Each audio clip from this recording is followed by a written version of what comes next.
Welcome into the PFF NFL podcast. Steve Palazzolo here with Sam Monson. What's up, buddy? True. Fact. Yeah, we're here together. Uh-huh. I'm wearing green for you today What's that, Steve? the Ireland won the rugby. We did. We beat Russia. Was it 35-0? 35-0. Sloppy 35-0 win, though. It was. Yeah. You know, Tough that's conditions. Good. That's Tough conditions in Kobe. So what's up next for us, Team Ireland? Samoa. Really? Yeah. Oh boy. Big hitter, Samoa.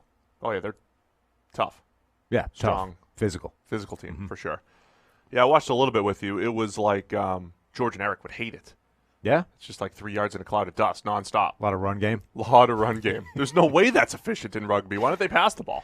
Well, they do. But you got to establish the run first, Steve. Oh, you got to grind them up the middle for a bit, and then you can fling it wide. And that is go. not my type of game. No. I think I've watched 6 run plays in the NFL this season thanks to those guys. Just kidding. We analyze every play here at PFF. But, yeah. Yeah. Pass game. I've done it again, by the way. I'm too dark for the background. I keep forgetting that we moved to this black background. How'd you figure out? You are kind of like matching the color scheme now. But at least I've gone a shade up, right? Last time I was like black, so I basically blended in. This time there's at least it's brown, but it's still pretty bad. I'm the opposite. Well, yeah, you stand out like a sore thumb Yeah, certainly do. in pretty much all walks of life, to be honest. Hmm. I mean, you're 9 foot tall. I'm a big time throws mug, Palazzolo for GM shirt. Yeah. You were just like snacking on biscuits and stuff before we came in. Those are cookies for Americans. They're not really though. They're like there was a biscuit tin. There was an assortment. Yeah. And I love when the office gets an assortment of goodies. We've got a lot of good things recently. Somebody brought in donuts the other day. Sometimes there's too much in the same day. I know. They need to spread them out. Not that I'm complaining, but Sound the like snacks you're are good. complaining.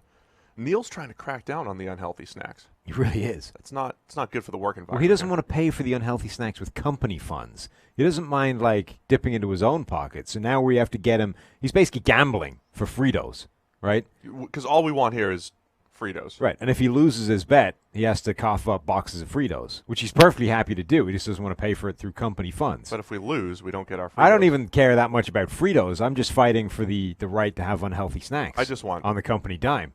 I just want salty snacks here. So that's what we're battling for. Anyway, we're previewing Week 5. Yes. We're also live on YouTube. Hello to all of our True. YouTube viewers. So what do you want to do on the Thursday game here? Well, We abandoned the future predicting thing. It turns out Right. we were bad at it this year. I don't know whether it was like, whether it was like a year-long It's just a lot of pressure. thing. Seeing the future is a lot of pressure. So let's go Rams at Seahawks. It's the Thursday night game. If you're watching live, we're going to watch it tonight. If you're listening on Friday, you already watched the game. But what are your pregame thoughts on Rams Seahawks? It's one of your better Thursday night games of the season. in theory, though they don't always work out that way. In theory. I'm fascinated to see can the Seahawks defense cover Cooper Kupp at all. He's wrecking people from the slot this year so far. It's a play where he absolutely destroyed Marshawn Lattimore a couple of weeks back, rumbled his way. Did he get a touchdown on that, or was he stopped just short? No, he was stopped just down short. inside the one. Yeah. Nobody snuck loves it in. anything more than officials love calling people down inside the one. Yeah. But anyway, he's absolutely amazing right now, and the Seahawks defense isn't what it once was, so I think that's a pretty big mismatch in Los Angeles' favor. And then the other thing is that Rams offensive line is really bad. Yeah, you really wrote about bad. them this week. Yeah. Any highlights from your PFF.com article that you want to cite here? Right now, through 4 games, they have the lowest PFF grade as an offensive line in the NFL. That is unexpected. We just saw the Cincinnati Bengals get abused on Monday Night Football. They're worse than that. We've seen the Miami Dolphins actively trying to tank, throwing out any old stooge in the offensive line. They're worse than that. The Chargers have a bad offensive line, but it's like regular bad. They don't even appear in the bottom 5. Like the Rams' offensive line right now is Andrew Whitworth and 4 sacks of flour. And Whitworth's our age. Well, and he's finally starting to look it, right?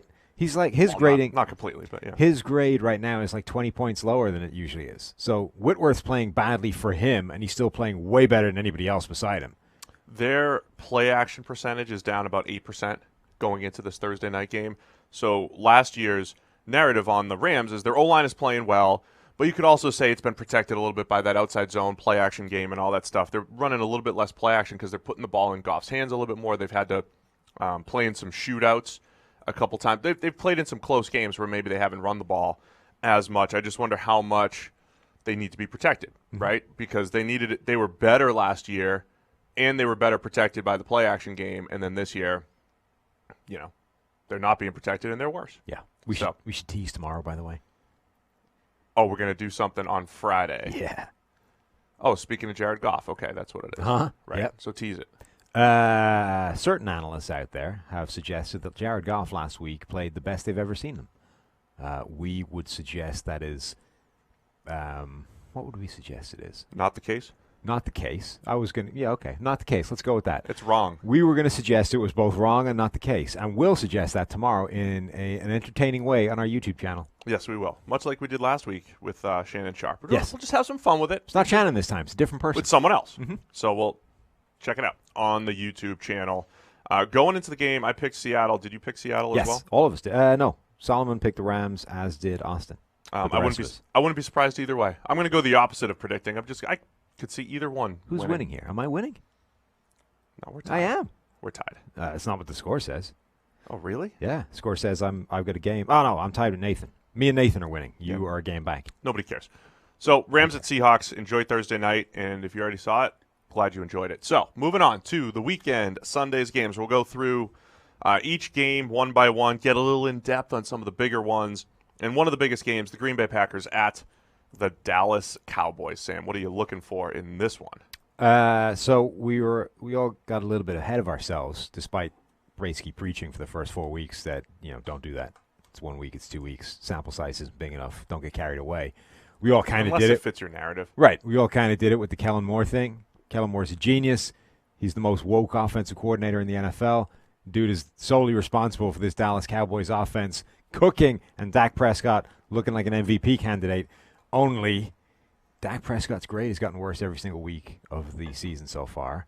The Cowboys have dialed back on a lot of the stuff that was so far out and making all the good stuff, play action, motion, all the things that were ticking the boxes slowly, of the analytics, brain tree, is all gone.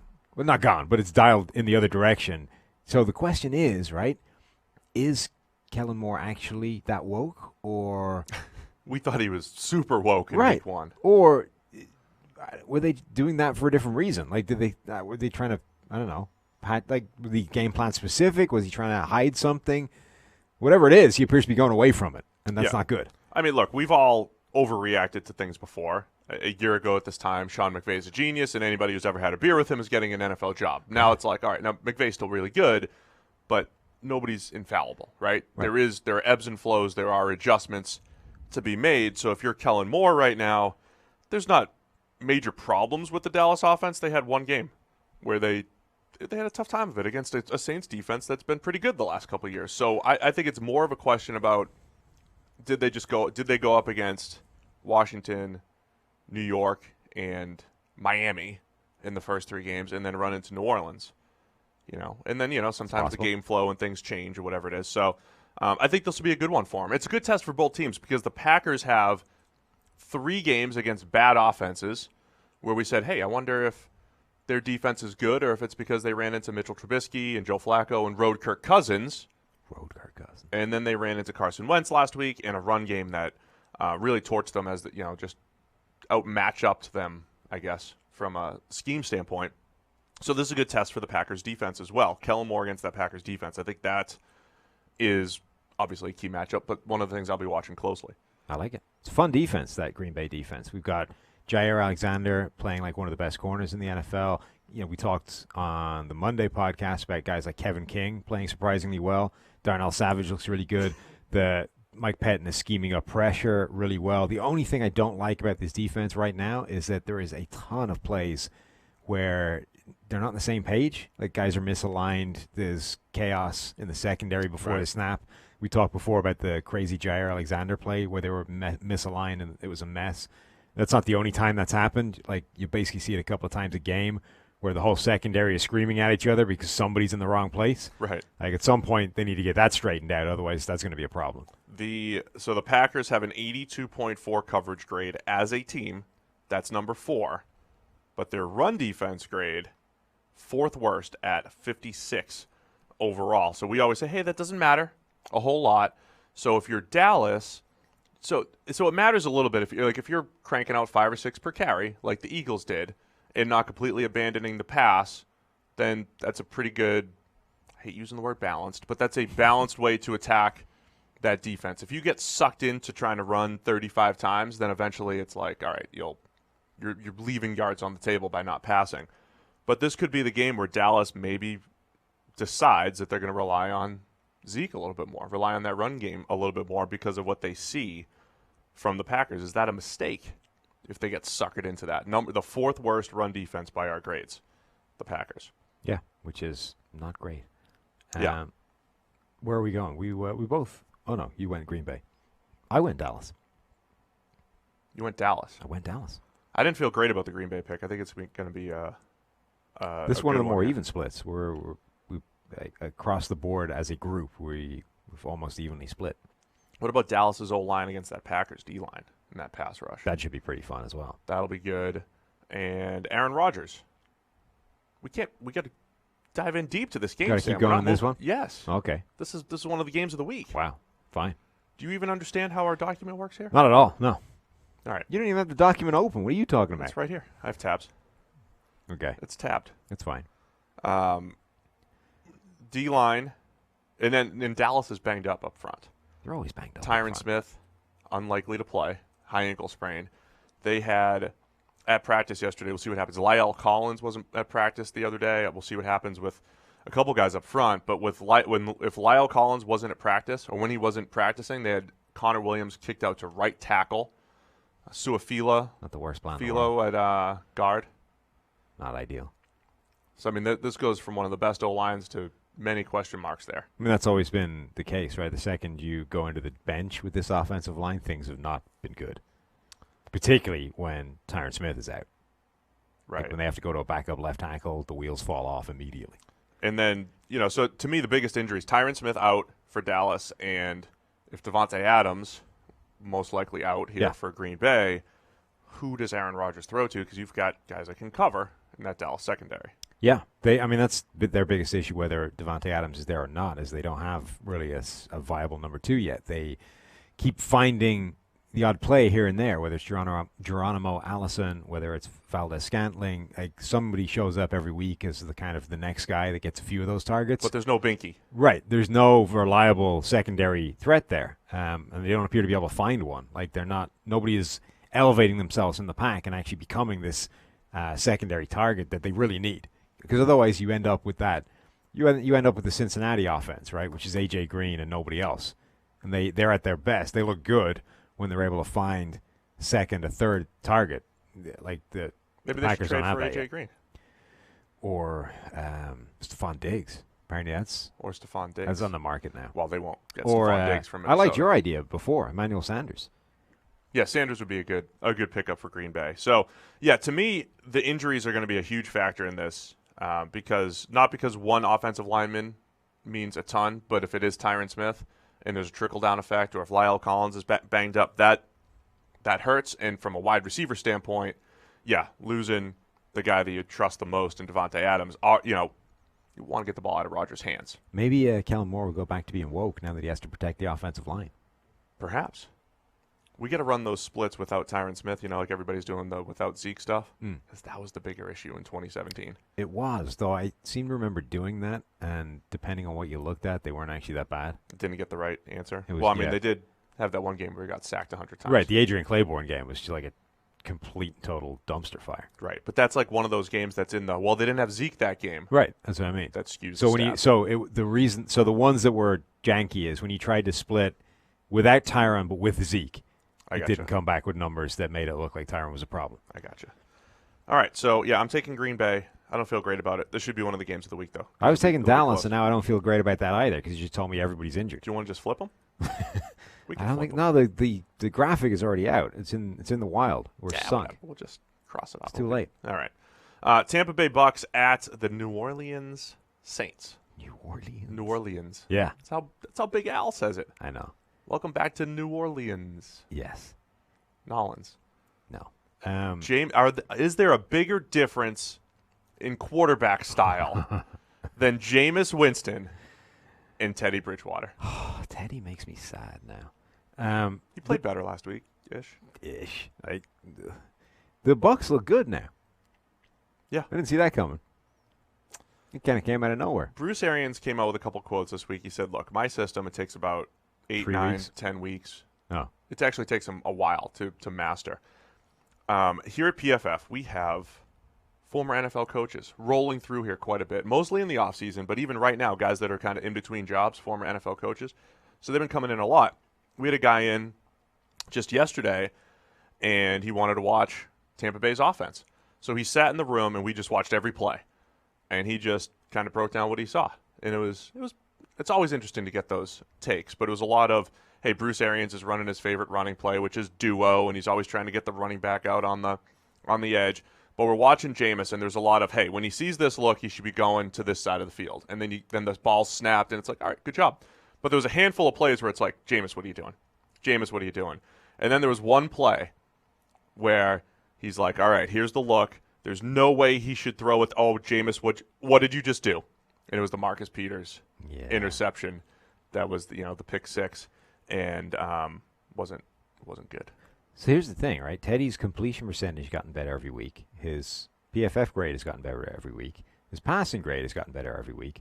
His yardage is going up every week. And at that rate, by week 17, he'll be throwing almost as many yards as Patrick Mahomes does in a game. Yeah, he's got like 3 more weeks to figure it out before Drew gets back, right? He's gone he's got 165 yards, 177, and then 193. Jeez. Like, didn't Patrick Mahomes almost didn't he pass 200 in a quarter a couple weeks ago? First quarter of the first game he did that. Second quarter against the Raiders he did that. I mean, system quarterback Patrick Mahomes. Stop it now. Sorry, I'm going to need that's a joke. It's not real. I'm going to need a 9-tweet apology from you as well. Do I have to say Patrick Mahomes is awesome, but there were some bad plays on film this year? Yeah. Every time? Yes. And you have to fit that into the 37-second clip that's going to circulate and make it look like you're not saying that. I just wish that we didn't have small sample size. I wish we could just start at week 17 and have a full sample size and feel better about all of it. Anyway, in this game, I was talking about Jameis, and you went back to Teddy. We were talking about quarterbacks. Yeah. So Jameis is the most volatile quarterback in the NFL. Tons of positives, tons of negatives, and Teddy's probably the most conservative quarterback in the NFL right now. Certainly one of them. Yeah. Not as many negatives, although. That's the thing, right? Not that much downfield throwing. That's the problem. Some throws is too. He still not, he hasn't eliminated the negatives. If he was eliminating the negatives, we could talk. It might be an issue, right? You can work around that. But that's not what's happening. Teddy's still making bad throws and still missing passes, and is completely against the idea of threatening deep down the field ever. Right. So that'll be an interesting, difference in the two quarterbacks there. Then you got Chris Godwin for Tampa Bay. Some of the other stuff that stood out. Chris Godwin being awesome. Mike Evans. You still get the two big guys that are so tough to match up against. Marshawn Lattimore. Who's he covering? Right, and more to the point, is he going to be interested in this matchup? Because apparently that's what determines whether he's good or not, is whether Marshawn he needs to be. Is he going to get up for this? Because Amari Cooper was enough to get him interested. Apparently Nuke Hopkins not so much. But to his credit, right, Nuke's not playing that well so far this year. Maybe he knew that coming in. He's like, you know what, I've watched the film. I've seen him in preseason and training camp. Did he even play in preseason? I've seen him in training camp practices. He doesn't look the same guy. So I'm not interested in week one. But Amari Cooper. That's what happened. Amari Cooper's cooking in this new Dallas offense. Now I'm Jones. Now I'm ready to play. Maybe where does Godwin's tearing it up? Right. So now we're going to get Marshawn Lattimore coming out again. You've got those two guys stretching the field. The other guy that kept showing up on film where we started shaking our head was O.J. Howard, and in the run game in particular, just getting destroyed as a run blocker. I mean, he's been tough to figure out. Yeah, because he went from not a great rookie year to really good last year to just really good last year in sort of not small sample size, but smaller than full-time starter. It's like, next year, breakout candidate, real dominant, and now he's back to being terrible. Yeah, and this particular coach liked O.J. Howard coming out, and he's looking at him saying, man, he looks like he's got confidence issues. He's not blocking the right guy. I mean, there have just been some issues there up front. So I think when you talk about the Saints, you got the Saints defensive line. They have 3 edge defenders with at least 10 pressures and in the top 30 in pass rushing grade. So you've got Davenport, Cam Jordan, Trey Hendricks, guys that can get after the quarterback. The Bucs put the O-line in some difficult situations at times. You got highly volatile Jameis with his receivers against Lattimore. There's a lot of great matchups on that side of the ball. And then on the other side, you've got aggressive Todd Bowles coming after you, and then conservative Teddy. Did you see the hit that Donovan Smith laid on Marcus Peters after Yes. the interception, the pick six? Ridiculous. Now, okay, it was high, right? But that might be the best thing that Donovan Smith has done this year. In his career. Why don't we move him to defensive tackle? Well, then the Bucs won't have a left tackle. They might have one as good as they have one right now. Yeah. I'm just saying, those are some movement skills. He can lay a hit. Now you're gonna have to teach him, get a bit lower the, Yeah. don't aim for the helmet. That's not allowed anymore. But he can do some damage. He destroyed Peters on that play. I'm just saying, given what he's shown so far as a left tackle, I might want to see what he can do on the D line. And you can ease him into it, right? You can put him there as, the special teams field goal block, and see if you can penetrate the gap on block the field goal. You're always thinking outside the box. Right, and then if he's still doing the same stuff there, well, now we can talk. Now we can, we got a bye week coming up. We can see what you can do in a week and a half. Can you learn a new position? Talk to the Bucs. They might do it. So, yeah. What do you got in this one? I think, man, I'm having a tough. I don't think the Saints can win With Teddy playing that way? with the pass game the way it's been. I don't think they can do it again. I don't think they can consistently. I don't do think. that. I mean, they've been riding their luck essentially with winning with Teddy, and now he has been getting slightly better every week. But if he doesn't get dramatically better, I can't see them winning consistently that way. And at this point, they've already, if you're flipping a coin as to whether they're going to win or not with Teddy, it's come down heads twice. I'm not saying it's going to happen again. So we both picked Tampa Bay. Yeah. It's definitely going to be New Orleans. Probably. We said it the other day. Like Jameis, cluster 3, tier 3 quarterback, however you want to bet on him ever. Don't even pick him. Uh-huh. I'm just not going to. I'm going to call ties for all those games. Well, that doesn't seem like a great. That's plan. not a good plan. Yeah, but we're both taking Tampa Bay. Yeah. In that one, volatile quarterback. Will he come back to bite us? We'll see. And then Cleveland Browns at the San Francisco 49ers. Yeah. After the This Browns is Monday rescued Night themselves. Football, right? Is it? I honestly don't. I think it is. I think you might be right. Stuff we should know, Yes. but it's stuff that doesn't truly matter when we're analyzing the game. Right. No, I think you're right, though. Yeah. So Browns at 49ers. Bernie Kosar, Joe Montana matchup here. Wow. You went deep into the archives. Is that what it is? Um, Jimmy G and Baker Mayfield head-to-head. yeah, and Baker's coming off the game that rescued everything. Yeah, Browns 49ers is Monday night. Colts Chiefs is Sunday night. The connection between those two, the Browns did actively try to trade for Jimmy G. There were some rumors that Bill Belichick didn't want to drop Jimmy G in Cleveland for fear of Ruining him. Yeah, ruining his career. He did send him to San Francisco, to the 49ers, to Kyle Shanahan. So Didn't care if they ruined him.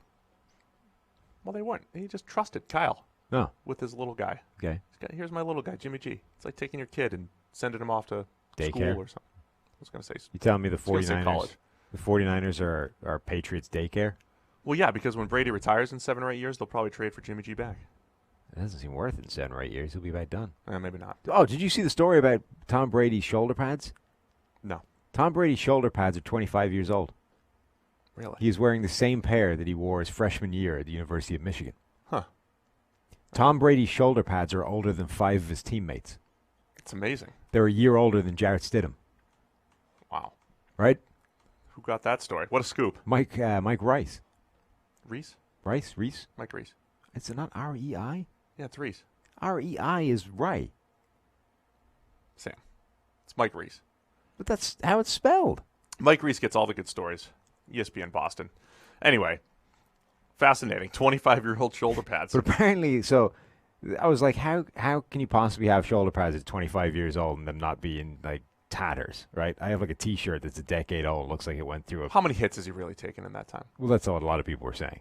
But just wearing them, right, for 25 years would seem like it would wreck them. But it's like in the piece, it was like they basically refurbish all of the parts every year, right? It's like, oh, that piece is wrecked, to replace that. But so, it's the same, right? The same base. But it's like, so there's an old sitcom in the UK called Only Fools and Horses, and one of the guys in it is a street sweeper, right? And he was getting a medal one day for, great work for the council because he'd been sweeping his beat for like 18 years or whatever it was, never had a new broom. Same broom for 18 years. They're like, how can you go 18 years with the same broom? He goes, well, always looked after it. It's had 8 new handles, 12 new heads. Well, then how the hell is it the same broom? It's not really the same broom. Right, that's Tom Brady's shoulder pads. They're not really the same. They're not the same shoulder pads. He's base. changed all of the bits. Oh, what a story! This should be a whole separate video on Tom Brady's shoulder pads. I think so. Mm-hmm. We could dive in further. We'll do a statistical analysis on his shoulder pads. Yeah. So anyway, that relates to the Browns 49ers. Oh yeah, very closely. So Baker against the Niners. Can the Niners have one of our top coverage grades, number 3 right now? They're coming off a bye. Don't you love when you get a bye week and the extra day for Monday Night Football? And is that legit? Can they really cover on the back end? I still don't. They've shown? Yeah, I mean, I still don't think we really know exactly what the 49ers are. But again, try not to say I told you so after a few weeks of the season. But the 49ers have to feel pretty good about how that secondary looks right now, because all the way through the offseason, everyone was lambasting them for having one of the worst coverage units in the NFL. Why are they not signing this free agent? Why are they not drafting these guys? And all the way through, they basically said, look, we like the talent we have. It's a young group. It was very inexperienced last year, but we think they're going to take big steps forward this year. We have confidence in them. And so far, at least, that's being proved correct. Witherspoon, in particular, has taken a huge step forward at cornerback. But that group does look like it's coming better, and the 49ers were right, therefore, to focus all their efforts in pass rush instead and forget about the secondary, because they believed it would come good. And the pass rush stuff is really working. Nick Bosa looks the player we thought he was. D Ford is at least coming close to backing up the season he did a year ago. He's able to generate consistent pressure. You've still got the 97 3-techs they've got in the middle. So you've got 2 really good edge rushing presences, plus DeForest Buckner and the other guys up front. They're now one of the better pass rushing teams in the NFL. Yeah, Nick Bosa leading the team with 17 total pressures. You mentioned Ahkello Witherspoon. He's given up 24.7 yards per reception, but only given up 6. Right. On 18 targets. 6 for 18 for 148 when targeting him. 79.3 coverage grade for him. Richard Sherman giving up 8 for 13 for only 49 yards. That's 6 per That's catch. not very many yards. Yeah. So we weren't surprised. So I think our analysis on it was more like, hey, there were a lot of question marks back there. Add some volume, add some bodies back there. But Witherspoon was one of those guys. We liked him coming out of college, had a nice rookie season, had a bad sophomore year, and we were like, you just didn't know what you're going to get out of him, in year 3. And plus, Jason Verrett has played 4 snaps. Yeah, right. 4. Uh-huh. That might be more than expected. I mean, he made it to the field. That's more than expected, that was right? Good. K'Wan Williams playing pretty well. So they're doing all right back there. So my big question is, can the Browns' offensive line hold up against what is a massively renewed pass rush for the 49ers? Right. Because the Browns' offensive line is not great. This should be a fun game. I think this should also be one of the games of the weekend. I want to know, the Browns just looked better overall last week, right? I mean, There were penalties. There was just Baker holding the ball too long. There was just a lot of bad football, I think, in Cleveland the first 3 weeks. Last week looked a lot cleaner. Yeah? Yeah. Is that safe to say? Mm-hmm. So is that the real Cleveland Browns team, or are they going to revert back to what we saw? Because if they do start living up to their talent, then it's like, all right, we're 4 weeks into the season and they're starting to come together. Last week, the big thing was Baker getting the ball out of his hands faster. He averaged 2.3 yards per attempt last week, massively quicker than he's been averaging 2.3 seconds. Sorry, yes. Yeah. 2.3 seconds per attempt last week, massively quicker. 76.5% of his pass attempts came out in under 2.5 seconds. This is what we were kind of calling for. Right. The opposite of what he'd been trending towards, which is holding the ball too long, bouncing away from clean pockets, causing problems on himself because he doesn't trust the offensive line anymore. The way to combat that is to go the other way. It's to get rid of the ball quickly to mitigate the problem that is going to come from your offensive line. So he did that really well a week ago. Can he do it again this week? That's what you like to see, though, if you've got – that's a tough thing about analyzing this stuff. After 3 weeks, it's like, Baker's holding the ball too long, and that's like, all right, well, they adjusted. They adjusted in week 4. So let's see if they keep that going against the Niners, and I think they're going to. I'm taking Cleveland in this one. Okay. And you're taking the Niners. I'm going by – remember the rules I had last year? I just don't see this team being 4-0. I just don't see this team being 0-4. Yeah. That's my analysis. I just don't see the Niners being 4-0. By the way, I misspoke there. 53% of his passes came out in under 2.5 seconds. 76.5 was his completion percentage on those, but the average was 2.3 overall. Yeah, it's still a lot faster than what we had been seeing. Yep. So So there's a lot more of those quick schemed passes in there, which is what we were calling for heading into that week. Shout out to Ben Stockwell, who is, like all of our PFF analysts, working extremely hard, getting through. Grinding the tape? He is grinding it. Those guys grind. It's not just early in the week, it's throughout the whole week. So particularly shout for out him, to all the guys that are grinding. He's back in Blighty. So this is like 8:30 for him. He's back in who? Blighty. What's that? That's Britain, if you're British. Back in Blighty. Oh, right. That's what they say. Yeah, I mean, I don't think they've said that since like the 50s, but that's what they used to say. Man, you're just making words up. Anyway, he never sleeps. Good work, Ben. Keep it up. All right, let's go through the Atlanta Falcons at the Houston Texans. I do a little Houston radio hit every week. Oh, yeah? Sean Salisbury show. Uh-huh. Sean's a big fan. I filled in for you last week. You did. I had a quick. It sounded like he preferred me to you.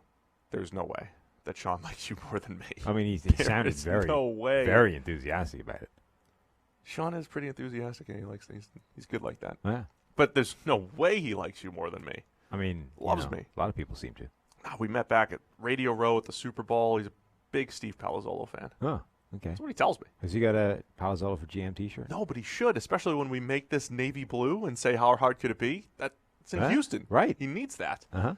And that's why I'm doing Houston radio every week, just to, Oh, try and get in early. plant the seeds. Okay. That's why we do it. Fair enough. But my point is, I have to pay extra special attention to Houston every single week, right? Oh, sweet. You can do this part then. Do what part? The whole show. Talk about this game. Oh. I'll just sit back and listen. Deshaun Watson was really bad on Sunday. And then there's two things that are important, right? He took 6 sacks again. Bunch of them are on him or just pass protection issues. And so their offensive line hasn't been that bad, but they've got protection issues overall as a unit, like who's blocking whom. And Watson, like when you take a 3-step drop, it means you're supposed to get rid of the ball. And when you don't get rid of the ball for some reason, you got to figure out what you're going to do with it. What you can't do is vacate backwards out of the pocket. Yeah. And he did that for a sack. And then this game was like the, how our guys say, defense dependent on the offense. Mm-hmm. There were 2 passes. If Deshaun Watson hits 2 passes, that's like 2 for 2 for like 100 yards and 2 scores. And all of a sudden, the Panthers' defense doesn't look nearly as good. They go from giving up 10 to 20 and 100 more yards, right? Well, that was his on video explanation thing. It's like I had a couple of shots, I missed them. Yeah, but they really had some shots, like open shots that he completely missed. Yeah. So Watson didn't have a good game, whether it was taking sacks, recognizing what was happening up front, and just hitting the open throws. On the other hand, Carolina did do a nice job of creating tighter windows. The Atlanta Falcons this week, they were kind of the opposite against the Titans. They were not creating a whole lot of tight windows for Marcus Mariota last week. They were creating some big windows to throw into. So I expect Watson to bounce back a little bit. It's got to start hitting those open throws. The Falcons need to figure this out defensively. Because as inconsistent as Matt Ryan has been offensively, they're still capable there of putting points up. But, man, defensively, Atlanta has not been able to cover the last 2 years, and that's why they fool us all the time. Because the talent's not bad. So what's missing there in Atlanta? Well, particularly if the passing game doesn't get going. Okay, they can't cover, so that's a big problem on the other side. But if Matt Ryan isn't playing like Pro Bowl / All-Pro level Matt Ryan, suddenly the whole thing is in pieces because everything else is not great. I should say we shouldn't be surprised that they're not covering well because, I think, opposite Marcus Trufant has been Desmond Trufant. I did that. Is that the one guy that I think everybody screws that up all the time? No? Desmond? No, I don't think I've ever screwed that up. Yeah, you said Desmond. That's because Desmond is his name. Marcus, you said Mark. Right. Now I'm confusing myself. They got Trufant on one side, and we had some big questions about Isaiah Oliver and all the other guys that they were throwing at the other side and in the slot. I can't even think who was opposite. But Trufant, as you meant, he's I was trying to think who was opposite Marcus Trufant back in the Seattle days to make the joke, and I couldn't even think about it. That's how old ago it was. Who was playing in Seattle back then? Kelly Jennings, is that? I mean, no, we're even further back than that, right? Sean Springs, that's too far. No, it might be. It might honestly be Sean Springs. So you got Sean Springs opposite back on one Marcus side. Trufant, and you got Lofa Tatupu. Well, that's your problem right there. You got Sean Springs on one side. The guy's 45 years old. Yeah, you're going to draft Aaron Curry, and he's going to turn things around at Sam. The safest linebacker in the NFL. Yeah. In the NFL draft. Right. So he's safe. That's how we turn this thing around. A young Brandon Mebane up there.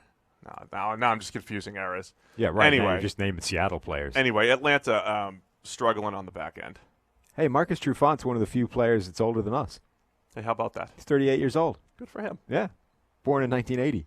What's he doing with himself? He should be. I don't know, but I promise he's not playing for the Falcons defense. No, he should be. No, I screwed it up. Yeah. What are you going to do? Mm-hmm. A couple of times. So Atlanta, are they the biggest underachieving team in the league right now? Maybe, yeah. I mean, maybe one of the winless teams is more underachieving than them, but they're certainly in that contention. Yeah. I'm curious to see if their offense, the offensive line in particular, can hold up, because that Houston defensive front is still nasty. J.J. Watt is really good. Whitney Merciless rushed the passer well. DJ Reader has become like a real impact player for them. Yeah. They're not missing Jadeveon Clowney at all. And that Falcons offensive line is far from, stable right now. So that would be a worrying thing for me if I'm Matt Ryan trying to get my game together and the offensive line is about to get torn to ribbons by J.J. Watt and crew. Right. They can't they're hurting in the O-line, they're hurting in the secondary, just in the back end in general, but man, they should be able to put up more points offensively with all those weapons and with Matt Ryan playing in a dome every single week. Yeah. So no snaps for my boy Mingo this year in Houston. Charles Menahue grading really well on his 60 snaps, but he's only played 2 games. But, they just keep adding to that defensive front in Houston. So where are you going with this one? I think I went Houston, particularly because I don't. I too? I just don't I trust. clicked off it by accident. That Falcons offense. Yeah, I took Houston, man. This is when Atlanta bounces back, isn't it? Probably. I can't pick Atlanta every single week. All right, let's move on to the Jacksonville Jaguars at the Carolina Panthers. This is the battle of the 2 top quarterbacks when it comes to passer rating on 10-yard throws, 10-plus yard throws.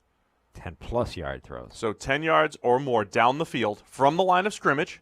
Some people get confused by that. Yes. From the line of scrimmage, 10-plus yard throws. Numbers 1 and 2 in passer rating, Kyle Allen and Gardner Minshew. Wow. As expected. It was Kelly Jennings, by the way, opposite Marcus Trufant. Yeah, well, he's not going to At least back in 06. He can't cover 07 anybody right now. But his career I think, does extend into Sean Springs territory. Oh, yeah, I'm sure it does. So, yeah, we nailed it. Old school Seattle. Well, we nailed it other than getting, the wrong player by a decade. Is this the best Jaguars at Panthers quarterback matchup since Mark Brunell versus Kerry Collins back in 96? Probably, right? I mean, when was has to be, surely. No? Just saying. I don't know. I mean, maybe like David Garrard versus Cam Newton. Did that happen? No, it wouldn't have happened. No. Okay. Garrard was kicked out before that. Yeah. That was a mistake. So that probably didn't happen then. Blaine Gabbert, Cam Newton. They haven't had, Jacksonville hasn't had a quarterback that would make it viable for Cam Newton and anybody, since he came in the league, right? David Garrard didn't face Jimmy Clausen.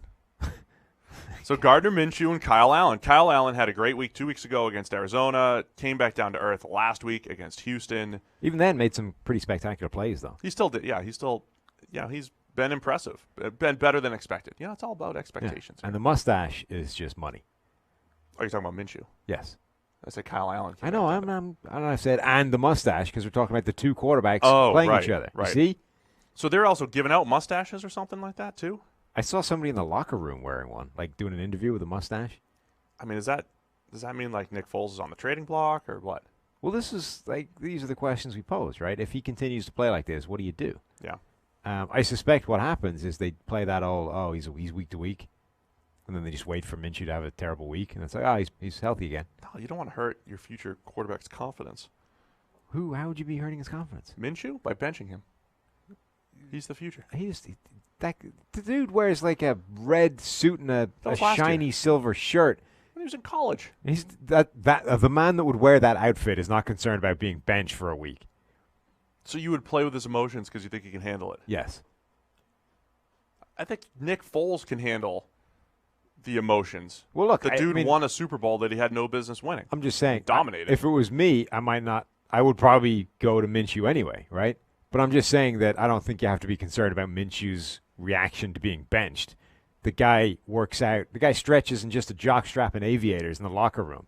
That's not a man concerned about being sat down for a week. Have you seen proof of that?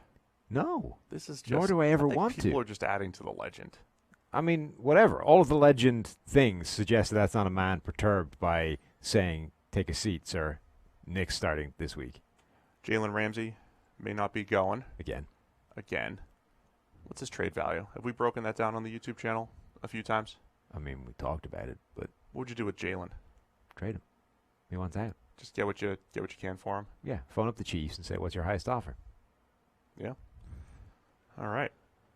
What else are you looking for in this game? Just this QB just matchup? just a mustache. Just a mustache. I'm also, so, people were trying to take some victory laps last week over Leonard Fournette because he ran for 200.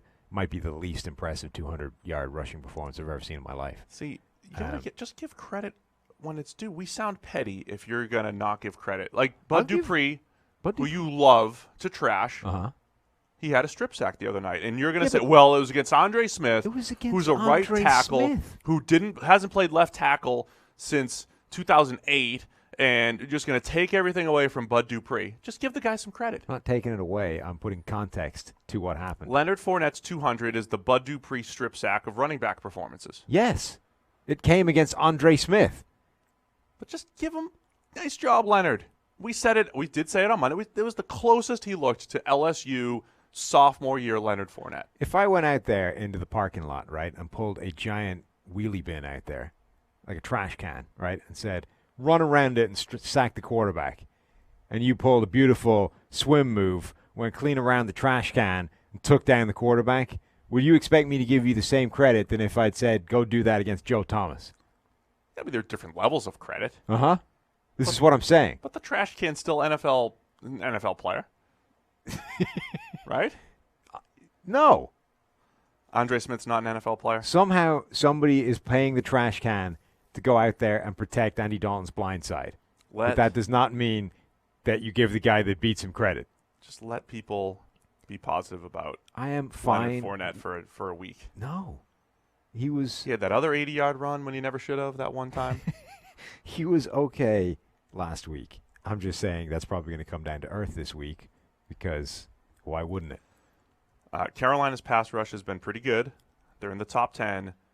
Jacksonville, Cam Robinson's been getting – there's another guy you could pick on. Cam Robinson getting beat up a little bit. Bad last week. Got to protect Minshew. I'll be looking for that matchup as well. Minshew is sort of more sneaky athletic than I gave him credit for. Oh, jeez. He really was. You see that the kind of Brett Favre dancing thing? Oh, yeah, I know. Like there were some moves in there. Right. Not just like – so a lot of these guys, when they're making crazy things happen, it's like just instinctive chaos, right? They're just somehow conspiring to hit the right move at the right time to avoid getting – like he was putting actual, legitimate thought moves on people. Like back up here, guy goes flying by, skit to the left. Like it was impressive. It was very impressive. I didn't know he was capable of that. That was one of the plays of the game there. I thought, Brian Burns has also been really nice for the Panthers too. One of the better rookies, one of the better edge rushers so far this year. Keep an eye on him. He won't be rushing as much against Cam Robinson, but on the other side against, the right side, Jawan Taylor struggled mightily with Von Miller last week as well. So keep an eye on all that stuff. See if Minshew can keep it up. See if Kyle Allen can bounce back just a little bit. I know they're 2-0 with Allen.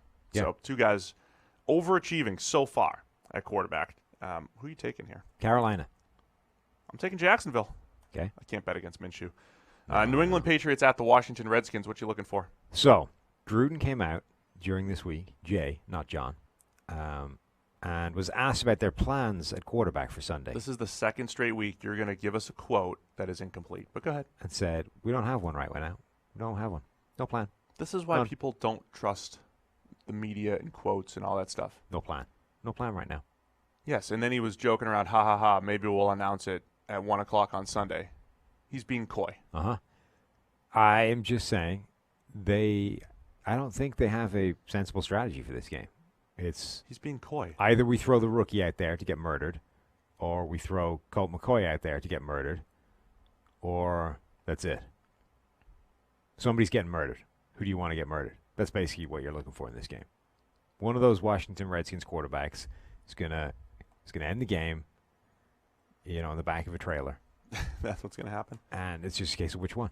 Yeah, which you want it to be. Yeah, I think New England's defense is going to be a little overwhelming for Washington's offense. Though, they do have Terry McLaurin. I genuinely don't think so. We talk all the time about when you should put the rookie quarterback in, right? And most of the time, like once you've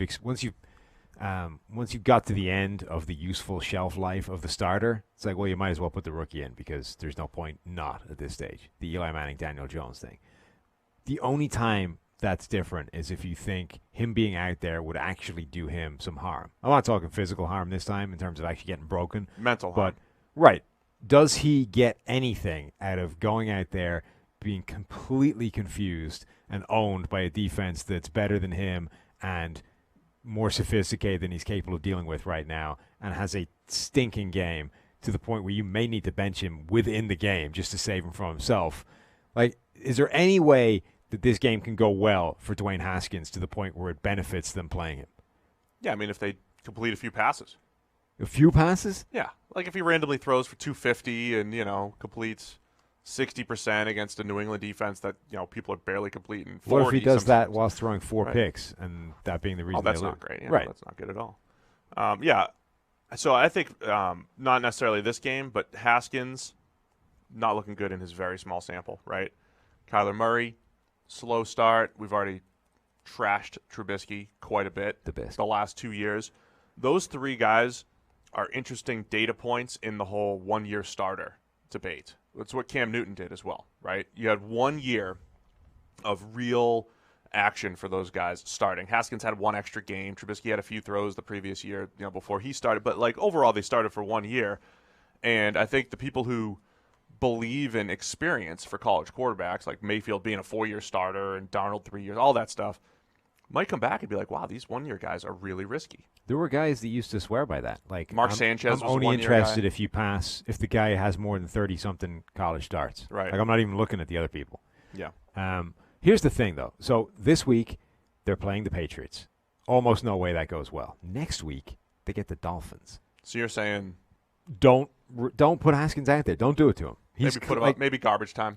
Look, we've said all along, don't overreact to one game sample sizes. But they clearly didn't think that he was ready, right? Which is why Case Keenum was getting the starts. They had been pushing back against the idea of putting Haskins out there. Eventually, Keenum basically plays so badly that you have to take him out of there for, because at some point the quarterback's just playing so bad you have to do it out of principle, if nothing else. So you put in Haskins, bad things happen, and it's like, all right, so maybe we were right to not put him out there. He wasn't ready. But now you've made the move. You got to kind of fight through it. But now you're going to face the Patriots. Like that, save him from himself. It's not going to go well. Keep him back. Let Colt McCoy take the ass kicking. Like he's, what difference does it make to him?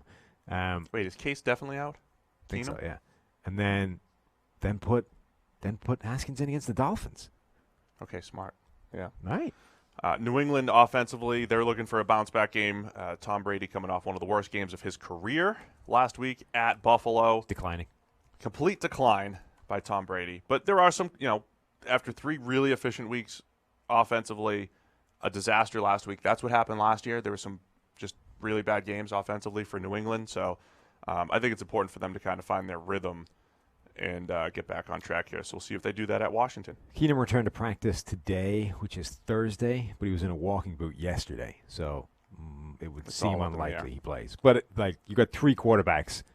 None of them would appear to be a good plan against the Patriots. Yeah. At which point, just send out a sacrificial lamb and keep the guy that might be useful down the line safe. By the way, somebody was saying Belichick's like, oh, they're all playing great. And they're like, oh, liar. Colt McCoy hasn't played. And Colt McCoy beat New England back in 2010. Belichick remembers. I'm sure he does. He remembers. Yeah. Cleveland Browns. 2010. Beat him. So we're all taking New England. Bruce is taking the Pats. Had to do something different there, right? Baltimore Ravens at the Pittsburgh Steelers. I sense this renewed enthusiasm from Steeler Nation here. Oh, yeah? After their dismantling of the Cincinnati Bengals on Monday Night Football. And Mason Rudolph very depressing. Has good stats. He does. He does have He's got a passer rating over 106 or something like that somehow now. Yeah. So, what happens here? Well, first thing, he did at least bounce back, right? He didn't, he wasn't great, Mason Rudolph. Bounce back, for sure. Right, but he wasn't the game before was a grade of 32.9. Yeah. This one was in the 70s. So that's a pretty significant jump forward. Yep. Now, it's not, 90 or something really good. No, that was a good bounce back game. It was good to see. Right. And this, honestly, that's the kind of level where, it's against the Bengals. So, again, what was the opposition? But that's the kind of level where if he plays like that all the way through the season, they're okay. Because they can win games like that, particularly against the Bengals. The problem was he was going to play like against the 49ers every single week. Now you've got real issues, and you're talking about, can we get that pick back from Miami? Look at you talking about the 49ers like this defensive juggernaut now. I wasn't. Bought in. I was just saying that if he plays like he did against the 49ers, they were going to be screwed. One of the most intense rivalries year over year. It was years of Flacco versus Roethlisberger. Now you've got Lamar versus Rudolph. And if you remember, we were sitting in the draft room, called the draft room, debating our draft board a couple years ago, and there was a serious debate for us, the back end of the first round, top of the second round, serious debate about Josh Allen, Lamar Jackson, and Mason Rudolph. We put them all kind of in that mix. And I think all of those guys were guys we were like, they've got flaws. We could see success for them at the next level in various ways. Allen and Lamar, completely different skill sets from Rudolph, but similar, but in their own regard. But looking at it through that lens, Lamar versus Rudolph, two guys, same draft class that we kind of had graded similarly, but so far I think Lamar's been better. We've hit on that evaluation better than we have, I think, the Rudolph one so far. Yeah, it's really early to say, but I'm just trying to. And I think it will prove out that way anyway. Yeah. The Lamar thing is interesting though, but because our narrative on him all the way along was there is a path to NFL success. It just looks different than the one for every other quarterback, right? You need to actually create something that fits what he does well and doesn't ask him to do things that he doesn't do particularly well. And the Ravens clearly embraced that. They're doing a great job of it, yeah. And right down to sort of sitting him for the first year, or as much of the first year as they could, and basically building the thing in, the skunk works in the back room while the regular offense was being driven into the dirt by Joe Flacco. Then eventually Flacco goes away. You bring in Lamar and you unleash the new offense that you've been working on.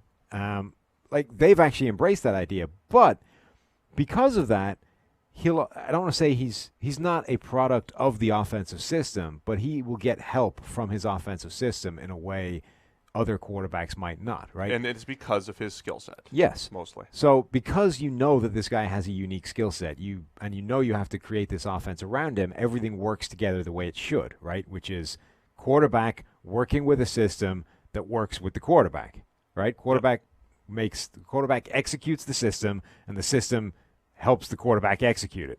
When you've got a guy like Rudolph, you're like, well, he's just a less talented conventional quarterback than some other guys, right? Yeah. He's basically, he's like a Sam Darnold or a Baker Mayfield. He's just worse. So we don't feel the need to do anything special for him. We just plug him into our offense and expect him to execute it. So he doesn't get the benefit that Lamar does, which is we're going to create a bunch of stuff that only works for you. It's the stuff you do well. You will be able to maximize the value of it, and it'll work. It's a beautiful symbiotic relationship. With Rudolph, it's just like, well, the starter's down now, so if you could do what he does now, that would be great. Good luck with that. Yeah. Have fun. And that's what you're asking. So they do need to build around Rudolph a little bit more. So they may be like comparable talents, but Lamar is going to be helped in a way that Rudolph never will be because he'll just be expected to operate somebody's offense. Yeah, he'll never get his own offense built from scratch. They do need to do more favorable things for him, though. Right. A little bit more play action, a little bit more of all that type of stuff that just makes life easier on quarterbacks, especially if it's stuff that Big Ben didn't love to do. Like, they need to do that. They also think they need to take more shots down the field to Rudolph, as much as we've laughed at Teddy for his conservatism. Yeah. I'm not saying Rudolph is being – I don't know if Rudolph is being conservative as much as they're just holding him in, but they have the same average depth of completion, which is about 3.5 per worst in the NFL, but that's lowest in the NFL. The Big Ben point is a great one because he notoriously does not like to turn his back on a defense. Right. He's one of those quarterbacks that doesn't – he thinks that if he stops looking at it, if you essentially break your vision between scanning it once, turning for the play fake, going back to it, it takes you a split second to reset, regather where everybody is, and process it again. He wants to be able to keep his eye on the defense the entire time while he's play faking. That inherently just makes it a worse play fake, right? Yeah. So the idea of, all right, Roethlisberger doesn't like to do that. It's not a problem for you. You turn your back on the defense, execute a hard play fake, and now we have like way better play action. Yeah, and a lot of Rudolph's best plays in college was, basic. We're going to run a corner with a dig behind it. You pick one and throw it, right? And let's create some big plays. So, I want to Baltimore's defense too. Again, I've said so many things throughout the week. I can't remember if it was here or somewhere else. But if the Baltimore Ravens have this, like, you just assume that they always have a good defense, right? Yeah.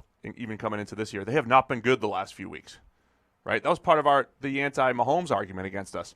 Well, he did this against the Ravens and the Jaguars. It's like, how good are their defenses? You're just going off of – they don't have Ray Lewis and Ed Reed back there. Right. Back in 2017, that would be an achievement. We thought that the Ravens were going to have a good defense. They got off to a good start, but they're not covering or stopping the – they're not doing anything very well right now. So that's a big question mark right now. So all of a sudden, though, AFC North is wide open for non-Bengals teams.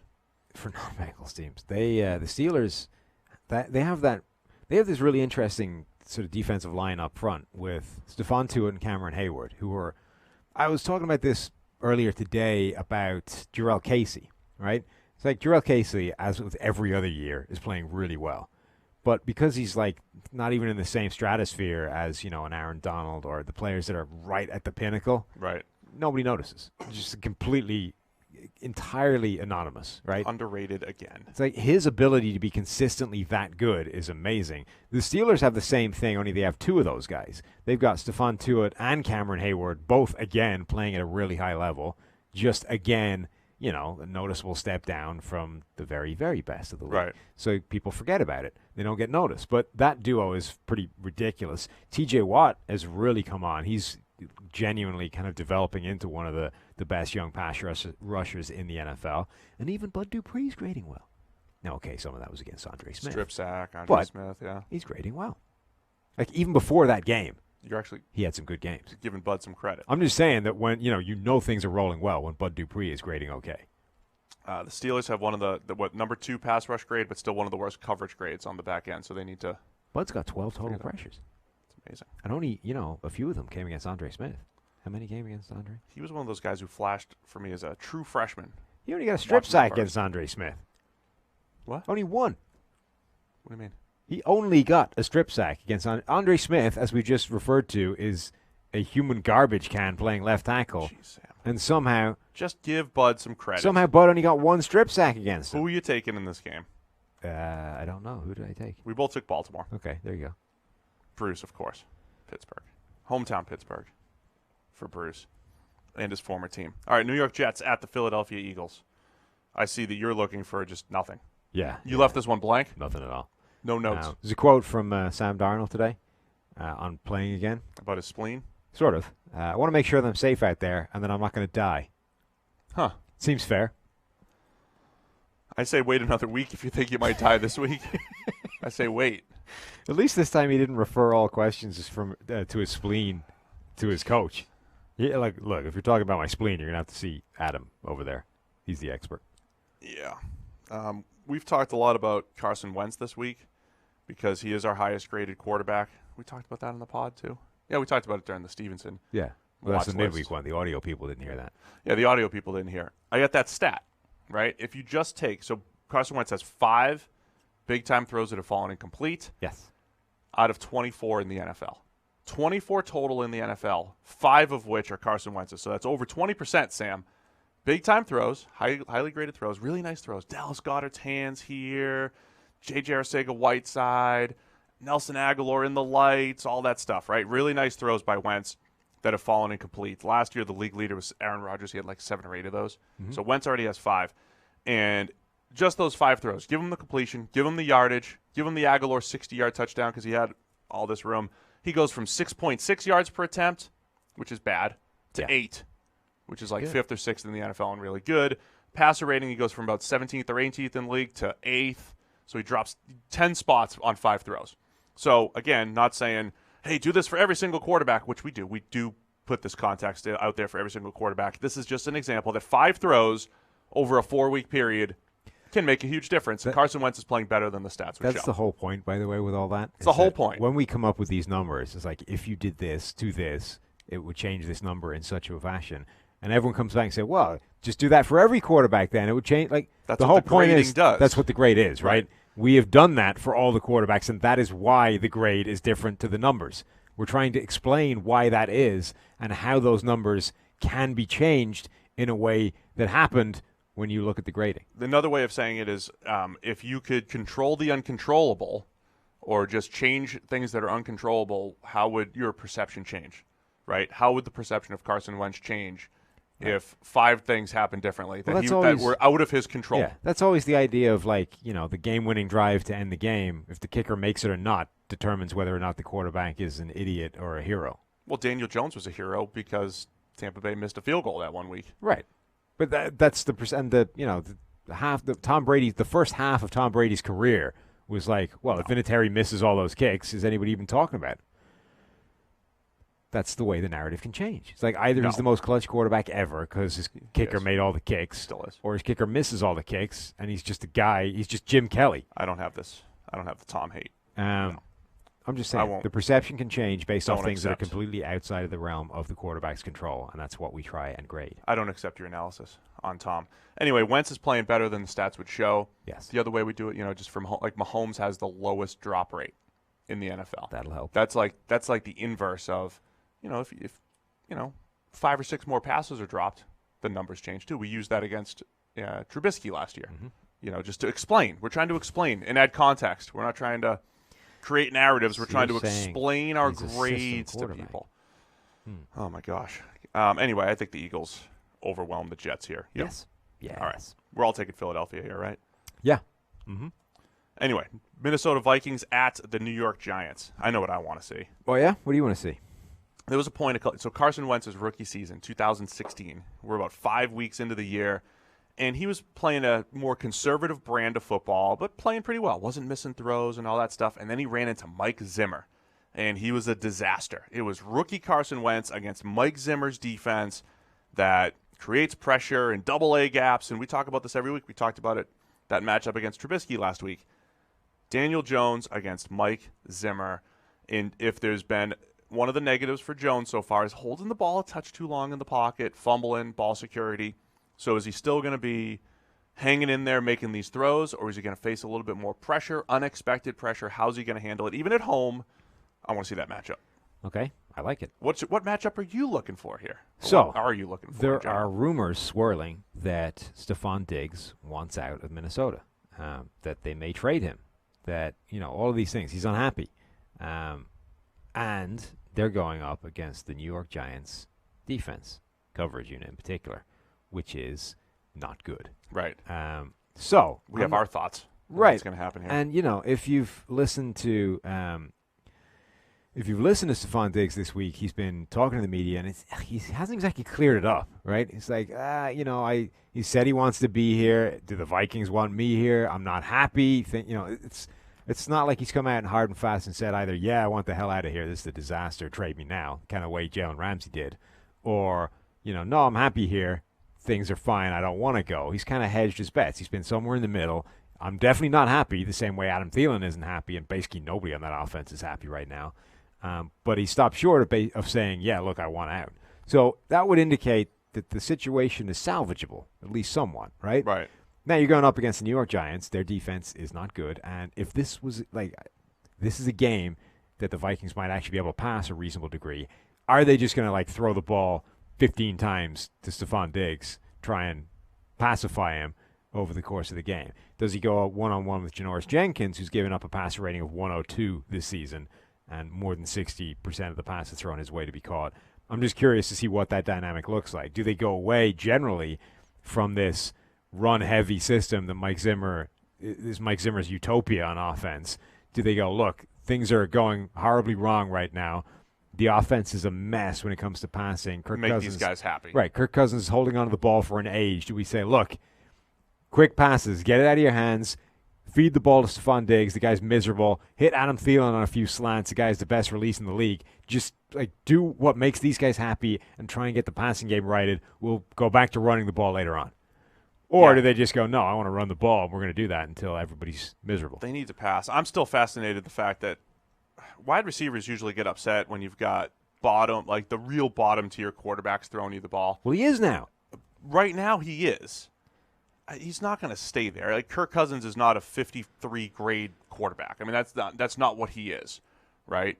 So he's going to get better. He has to get better. Yeah, but I mean, let's give him credit. Like this is part of what we do here, right? If a guy's playing better than expected, we say, "Hold on, he'll come back down to earth." We have to do it the other way for Cousins right now too. He's playing way worse than expected. He will get better. Right, but how much do you expect the wide receiver to accept that and wait for? Oh, they don't know. Right. So that's the problem. They're really not playing with like Blake Bortles right now. No, but the problem is right now they feel like they are. So Stephon Diggs is getting pretty upset and kind of wants out. Against Green Bay, he had 7 targets and 1 catch. Like, that's going to piss you off as a wide receiver. I understand. The week after that, he had 3 targets against Oakland. Now, okay, because they ran the ball relentlessly and just smashed them. But, again, you're not going to be happy with that. 3 targets, 3 catches for 15 yards. This past week, we got 7 of 7 for 100, but you can see why the man would be getting upset. So now you have to balance, okay, what is the best game plan, A, for beating the Giants, and B, for not having my entire offense throw a strop and walk out on each other? Because, like, 2 of the 3 most important players on this offense are pissed off right now. No, I'd be... And the third one is the problem. Feed the wide receivers early and often. I think that's the strategy. Where are you going with this one? Minnesota? Yeah. That's where I'm going to. Minnesota on the road. It also could be one of those Daniel Jones legend games. Games. They're at home. It's a tough defense. And he comes out and drops Danny Dimes on him. God, we can't use Danny Dimes. That's terrible. No. I made a snarky remark, and people got real mad today. Because I said Danny really only has 2 NFL dimes in his career. And they've got an actual bobblehead of him standing on a dime. And look, I don't want to be the guy that stops fun. All right, I don't want to be the guy that stops fun. So have fun with it, because we're the guys that bring people back down to reality. You just spent 5 minutes bitching at me for doing exactly the same thing. Yeah, I know. And what? That's why I can recognize it, because I do it too. Exposed. I do it too. This is hypocrisy of the highest order. I'm trying to get better. Huh?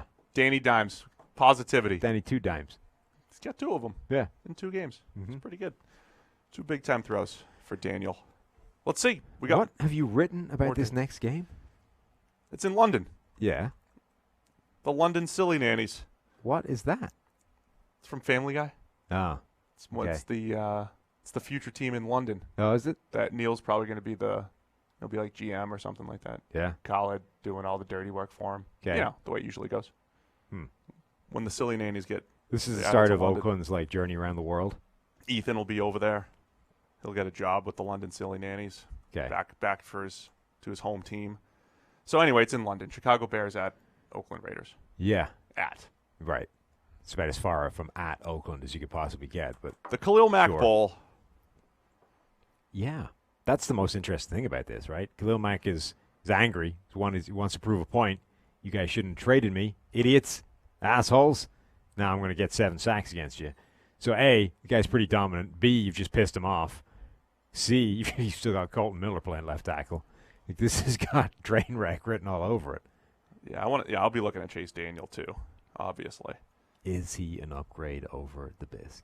Yeah, this is give him 1 game before you make that really hot take. That's what I wanted to do. Game, yeah, right. Everybody in the office on Monday was like, "Right, are we writing about Daniel being an upgrade over Trubisky?" I was like, "I don't want to do that after 1 week. No, it's too soon. Look, let's wait till next week. Cooler heads prevail. Wait till he torches Oakland, then we'll talk about Chase Daniel, the upgrade over Trubisky. Wait for a week and a half, then we can talk about it. So yeah, we're just waiting to see how does Chase Daniel run this offense, because he looked pretty good last week against Minnesota, but at a macro view, they still only scored 16 points. Yeah, I mean, it's not like he torched them, but the Vikings have a good defense. But it's not a question that's beyond the realms of possibility, right? Trubisky has been bad enough this year that the bar to be better than him is not set that high. Right. And for years, everybody has acted like Chase Daniel is the best backup in the NFL or one of them. So that crossover point can't be that far, apart. Just one of the top backups versus one of the bottom starters. There's not that much between those. So I don't think it's a fair way of putting it. I don't think it's entirely beyond the realms of possibility that right now they're a better bet with Daniel at quarterback. Are you having problems here with your laptop? Don't worry about it. We're good. Because it doesn't appear to be operating the way a laptop typically does. You get the next game for me? Showing you things on the screen, for example. My screen needs to be at the proper angle. Well, now you've done that and it's just gone black. Well, it's showing you nothing anymore. Don't you worry about it. I'm taking Chicago here, I think. And you are, yeah. Yeah. So let's go Buffalo Bills at the Tennessee Titans. Is that right? You're right. That's next. I memorized it. Well done. Which Tennessee Titans team? I don't know. I've given up trying to even predict that. Could be anything. Cluster 3 quarterback prediction? No Cluster idea. 3 team? Like team. The entire Tennessee Titans could be anything. Maybe that's it. Just all mid-tier teams. Don't even try to predict what you're going to see here. Yeah. Is Allen going to be ready to go? I don't know. This is the thing, right? He's working his way through the concussion protocol. I think he's in stage 4, whatever the hell that means right now. It's still right up in the air. What's really fascinating to me, though, is that, again, so I'm not going to say that Matt Barkley is better than Josh Allen, right? Because I think that would be untrue for a start. But they are such dramatically different skill sets that it's a really different proposition trying to defend one versus the other.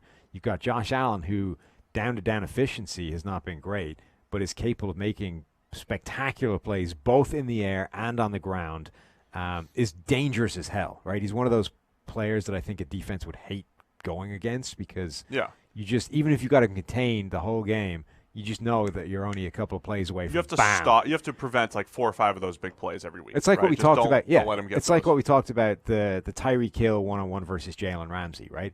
You can shut the guy down the entire game. It only takes 1 lapse and bam, touchdown. Right. Same thing with Josh Allen. Then you have a guy like Matt Barkley who down to down may be significantly more efficient in terms of operating a conventional NFL offense, but he doesn't have the big plays in there. Like they just don't really exist for him.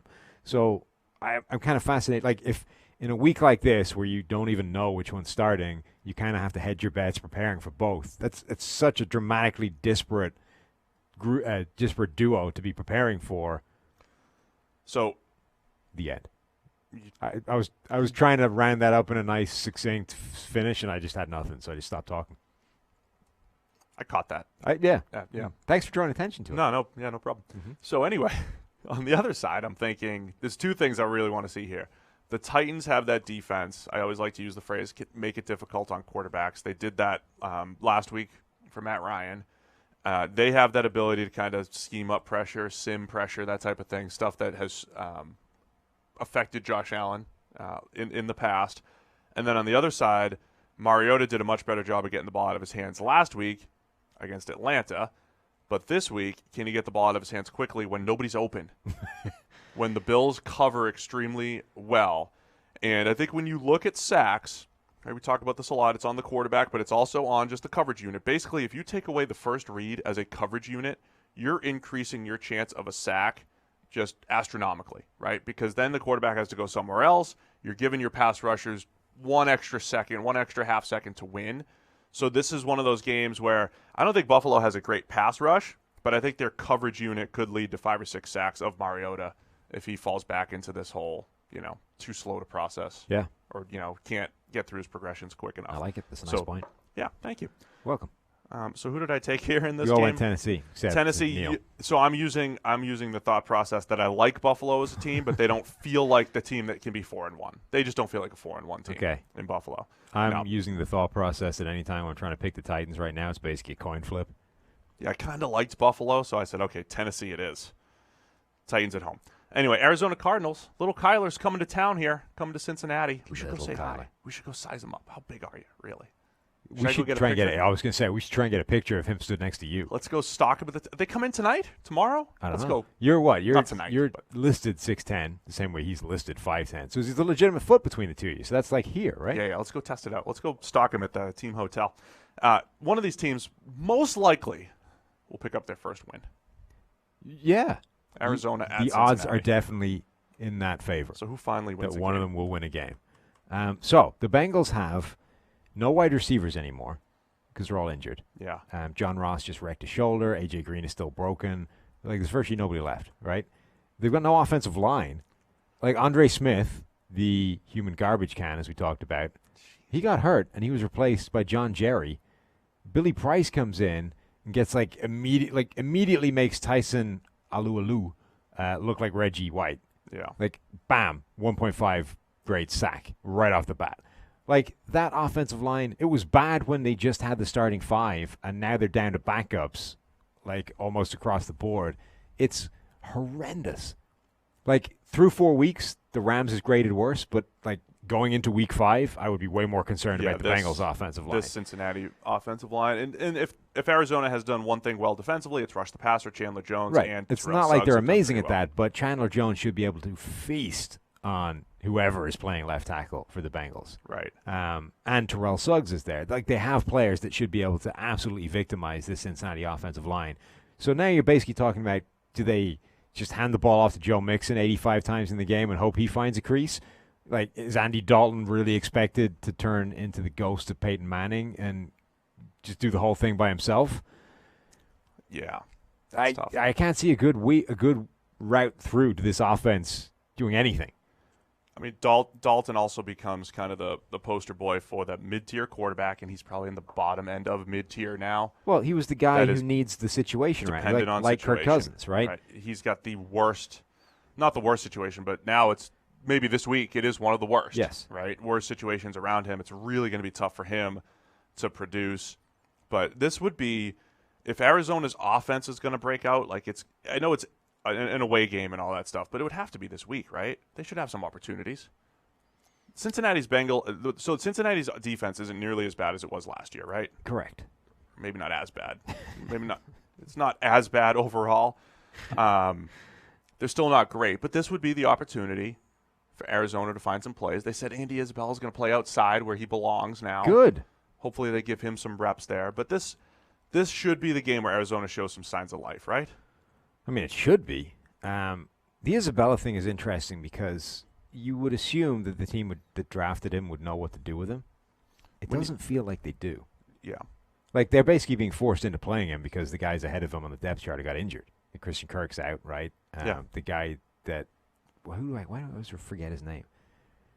Trent Sherfield. Yeah, Trent Sherfield is out, so now it's Andy Isabella, right? Basically just next man up. But you weren't playing him at all before that happened. Like, you're being forced into playing this guy because everybody ahead of him is now injured. And it doesn't, I mean, there's no evidence right now that they understand how to use him. Now, have you seen, so a couple of years ago, the Saints drafted Michael Thomas, and he really only runs slants and goes, which is fine because we can make that work. The Seahawks this year draft DK Metcalf, and DK Metcalf basically only runs in a straight line really fast. Slants and goes so far this year. Consequently, all he's running is basically in a straight line really fast, right? But it's fine. We'll play him. We got other players that can run a more complete route tree. We don't need him to run more than that. He's dangerous doing that.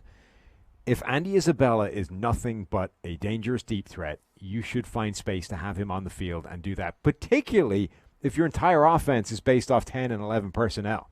Like, you, more than any other team in the NFL, has space for a guy whose only job it is to run 50 yards in a straight line down the field, and yet he still wasn't playing. As of now, Isabella has 9 snaps on offense and 22 on special teams. Yes. So the only way that makes any sense to me whatsoever is if they've been asking him to do things that he is terrible at, i.e. the Russian pencil theory. Oh, jeez. I would look at it a little differently, too, because in the preseason, they lined him up in the slot, but the way they were – what? Mistake. But the way they were using him wasn't the worst thing in the world. It was all verticals. They run a lot of verticals with their slots, which is fine.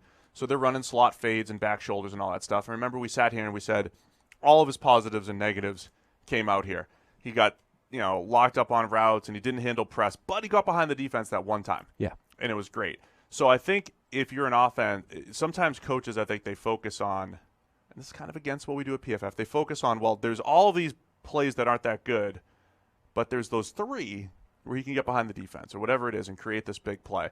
I think with a guy like him at wide receiver, when you have 4 wide receivers on the field, you can handle him not getting open all the time if he's going to get behind the defense one time and be a big play threat. That's the way you should be thinking of it. I think often coaches are too focused on what a guy can't do to put them on the field. And there are some things that he'll, I think, struggle with, what he said early in the NFL. We still had him as a really highly graded wide receiver in the draft.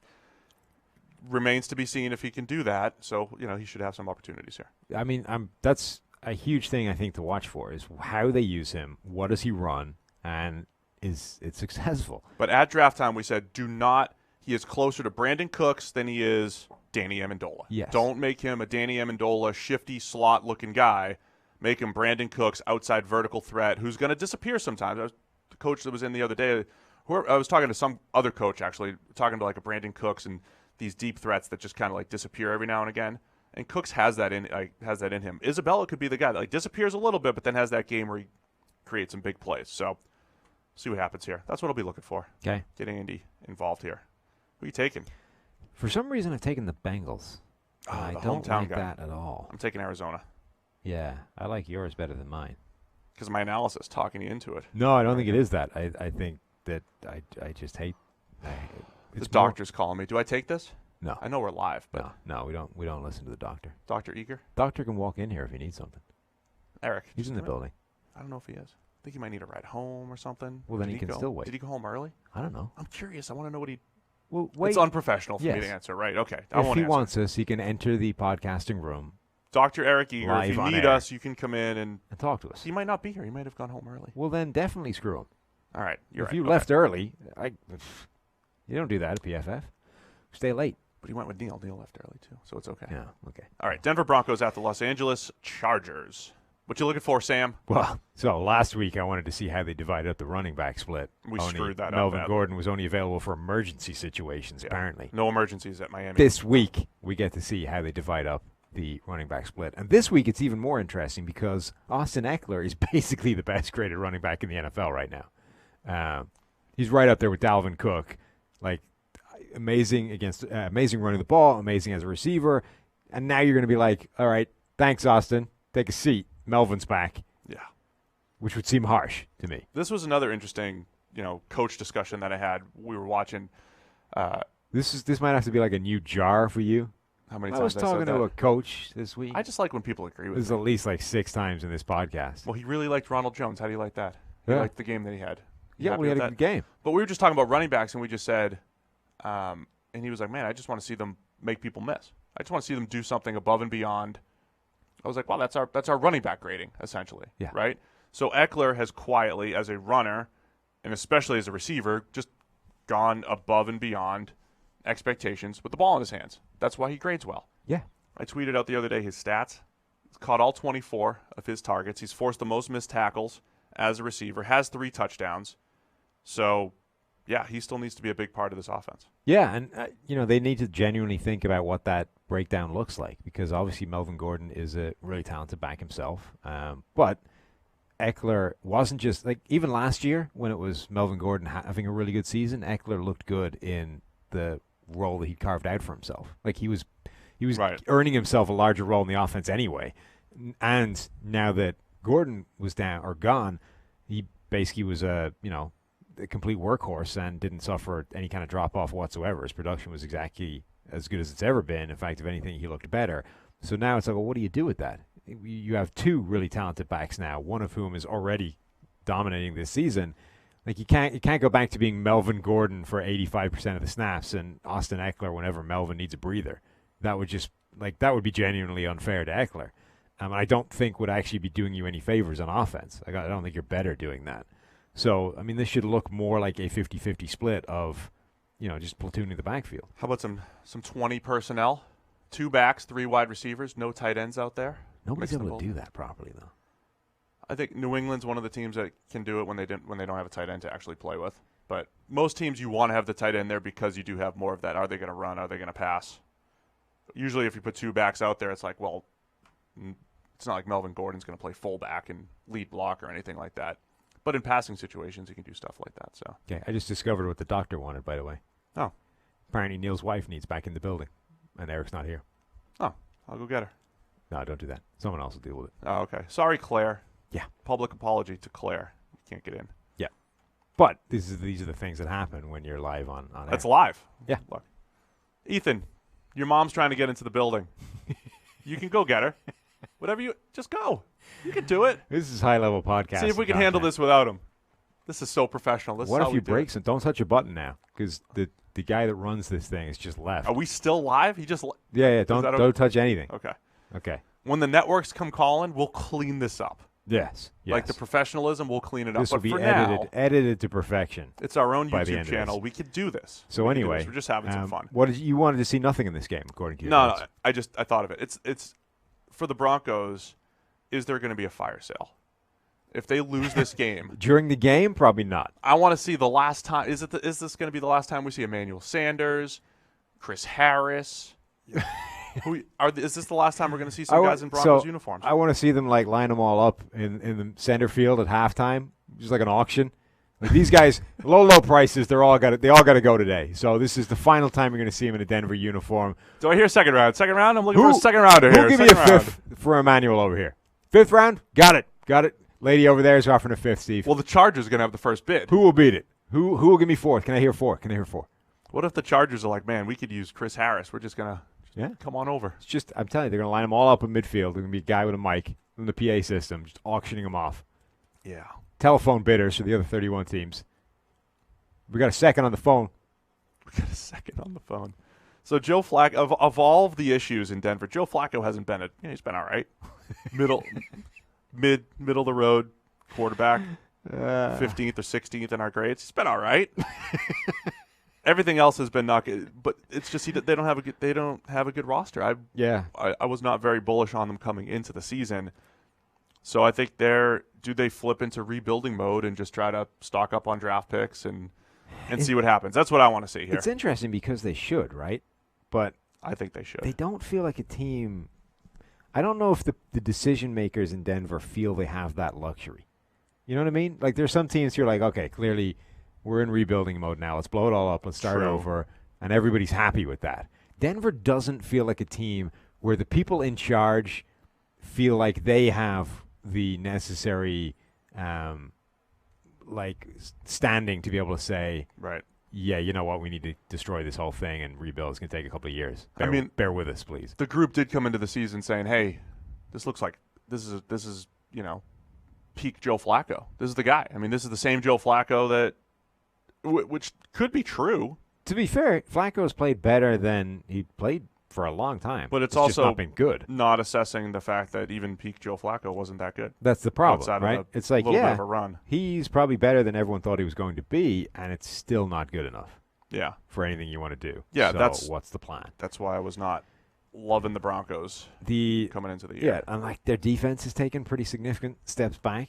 When you consider like their head coach now is Vic Fangio, like that wasn't supposed to happen. It was supposed to go the other way. Yeah, I don't know. Did we screw up Vic Fangio analysis? Well, the other thing I wanted to give him a ton of credit for what happened in Chicago. Apparently, they don't need him so far. Maybe, but then we also don't really know like how much of this is him versus how much of it is, position coaches dealing with all this stuff. True, and how much is he really having to? This is his first time as a head coach and dealing with everything instead of just the defense. So I agree with you. I think in abstract terms, this is a team that should look at themselves and say, yeah, let's auction off, let's strip this thing for parts, sell off the components, rebuild the thing from the ground up. I just don't think that anybody in that building thinks they can get that done whilst maintaining their own job. Right. So we're all taking the Chargers in this one. And then to round out the show, Sunday Night Football. Yeah. The Indianapolis Colts at the Kansas City Chiefs. Yes. What the hell has happened to Frank Clark? I don't know. We've kind of posed that question a little bit. Yeah. And it's not changing. No. He's still AWOL. Yeah. He had a couple more pressures last week, didn't he? It's like time to organize a legitimate search party for him. Like, where is he? Why is he not again, we've made this point that Frank Clark was never the superstar that everyone was making him out to be. He's a very talented player, but he's better than this. Right, but he's better than this, which is completely anonymous through the first 4 weeks of the season. And now he's going up against a couple of pretty decent tackles. Costanzo was our all-pro first quarter left tackle. Braden Smith is a pretty good right tackle, reasonable young player. But this is Frank Clark is supposed to be able to win on the edge, and he isn't right now. What do we have for numbers-wise here? It's not good. It's not good at all. Sorry. Bad podcasting as I look it up. Let's talk about Patrick Mahomes. Well, particularly if your laptop's going to start flickering and not showing. No, it's working. It's working. The Colts have problems in this game in terms of injuries. They are on PFF Premium. I know when you just go Control F Frank on the first page, he's not there. Okay. and there's 50 edge defenders there. Yes. And then when you move it to 100, you go Control F, Frank. Oh, he's at 100. 100. Ah, okay. Out of guys with at least 20% of the top snap total. So what's his grade? 54.7, Ooh. 8 pressures, a sack hit, and 6 hurries. That's not good. It's not good at all. And 2 catches allowed in his 6 coverage snaps. Well, that's also problematic. Nobody cares. The Colts are without T.Y. Hilton and Darius Leonard. Well, they might not be without them, but neither of them practiced Thursday, which is usually curtains for playing on Sunday. Yeah. So that's 2 potentially pretty massively significant players for the Colts to be without. Just in total pressures, Frank is tied for 59th with Rasheem Green and Kerry Hyder and Vinny Curry. Well, that's a lot better than 100th. 59th. He's played 225 snaps, though. That's the other thing. I think he's played is basically as much as anybody on that defense. 19th in the NFL. Yeah. Just pass rushes, he is ranked 14th, tied for 14th. So, by comparison, Zadarius Smith, Green Bay, Yes. free agent signing, Also number 55, right? both have 139 rushes. Smith has 23 total pressures. Frank Clark has 8. So, yeah, just put into some context here. He has not been the best pickup so far. No. So now you have Jacoby Brissett Mm-hmm. going up against system quarterback Patrick Mahomes.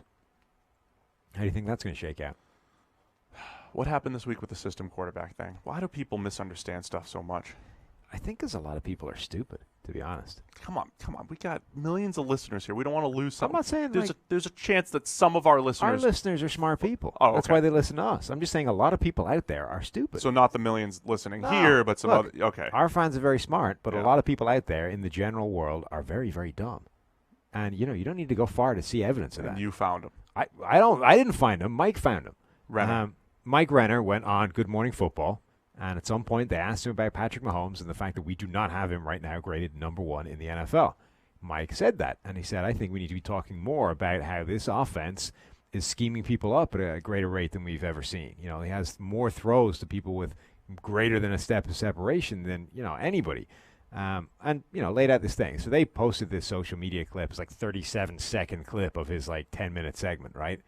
Which some guy wrote like a giant article saying PFF says Patrick Mahomes is a system quarterback, and wrote like a whole article debunking something we never really said in the first place. So I don't know. For some reason, that just abnormally irritated me today. Like, there are people out there. Yeah. The guy that wrote this has got like editor and debate coach in his bio, right? It's like that has a complete and total lack of journalistic integrity. Like, Right. Yeah, I agree. you might want your I don't like clicks, it. but I would be embarrassed to write something that was that lazy, to just go, oh, he said that in 37 seconds, so I'm just going to come up with the most superficial way of presenting that possible and debunk it as a straw man argument. Yeah. Let's not crush it too much. System quarterback Patrick So Mahomes. the reason why we did this last week, we responded to Shannon. I think we laid it out pretty well. He's got 4 really bad fumbles so far. He's missed a higher percentage of throws than he did last year when he only had the second lowest percentage of negatively graded throws in the NFL. So, and it's interesting when you sort of articulate the arguments and then you see what people come back with, it makes you understand how you could present it a little bit better. So one thing somebody kept saying was, well, the pressure is all around and blah, blah. It's not that taking the sack wasn't the problem in those plays, right? There's a lot of plays, as we tried to point out, where a fumble is not necessarily a quarterback's fault, right? I'm in the throwing if motion. you never see the pressure behind you Yeah. and a guy just swipes your arm blind, not your fault, right? You never had a chance to see it coming. If your left tackle is whooped or your right tackle and you get absolutely obliterated blindsided by the right from the tackle. blind side that you never saw coming, the ball can just blast out. You weren't expecting a giant hit, right? But at the point where you appreciate pressure is imminent, you know you're about to get hit, and you still try and do too much and don't secure the football, that's on you. Those are the ones we downgrade badly. Right. Then, another one of these plays, it was 4th down or 3rd down or whatever. You had to try and make a play, get rid of it, right? But at some point, again, sure, you've got to try and make something happen, but the thing that you made happen was bad. Yeah. So, the sack's not the worst thing in the world in some of those situations if you keep the ball. Once you lose it, okay, that's a bad play. So those are the couple things that we brought up. I mentioned he was missing a higher percentage of throws than he had last year, but it's not showing up on the stats. and then the drop rate thing. Right, highest or Right. lowest drop rate. And this isn't to say like, oh, why would you assume? It's just one way of saying if you just and the scheme if you just stuff, take right? away a couple completions, He is throwing to more open receivers. perception changes. So it's all of these things rolled together is the difference between leading the NFL, which is what his conventional numbers do, and top 5, top 6. Right. And so now Mahomes is awesome. We agree. Yes. We think he's spectacular. The new Aaron Rodgers. Big time throws left and right. Yep, spectacular. Must see TV every single week. I Will thought probably be in the top couple of players in PFF grade by the end of the year. right. And if we just do grades over the last 2 years, it's like Mahomes, Breeze. I mean, they're Right. But right now, there are a few things that all rolled up together can explain why he's, instead of being first, 6th, which is where we currently have I him. think he's even higher than that. Is he now? Isn't he? I don't Where's know. he now? Oh, he's got a rushing fumble. So that's Anyway, whatever. down. That's the difference between number 1 and like top 5, top 6 is a few different things all being rolled up together, all of which the grading accounts for. He's 5th in passing grade. Right. Yeah. That your conventional numbers don't. Plus, That's he all- hasn't faced the Dolphins that's like all Phillip Rivers we're and Dak saying. Prescott, right? So there's no, it's all in there. So Kansas City's awesome. Yes. The offense is great. Mahomes is still awesome. Detroit did the difference between last week and this week. Detroit did a really nice job as best they could against the Kansas City offense. They were playing a ton of man coverage. That's what they do. But now Indy, zone heavy team. We saw them play in the playoffs last year. It'll be a different game, right? So in theory, there shouldn't be as many big play opportunities for Mahomes in Kansas City, and it needs to be a more patient Mahomes, right? So just make good throw after good throw after good throw, maybe in the short and intermediate range, and then take the shots when they're there. It's just a different dynamic, and let's see if he can play the patient game this week against Indy because they're not going to want to let the ball behind him. Are you saying the blueprint is now available for beating the Kansas City Chiefs? Did I say that? No. That's what people read, though, because, Yeah. I said the Colts have what it takes to beat the Chiefs and hold them to 10 points. Okay. That's what's going to happen here. This is one of those games, if it gets into – I mean, Kansas City accidentally scores 27, right? Like on their worst days, they score 24, they Right. score 27, Well, whatever. So Brissett's he's got to make some throws. Yeah, you're basically at this point heading into this game saying, okay, Jacoby Brissett, you need to be more aggressive than you typically are because there's virtually no possible way we can keep this score low enough so that your typical conservatism gets it done. Right. Like this, fine. In a general sense, that's okay. That works for us. Most of the time, we can work with that. Not this week. This week, you need to go out there and pretend you're, Ryan Fitzpatrick. You just need to be YOLO balling left and right because that's the only way we win this game. That's what you're going to tell him? You have to, right? You can't.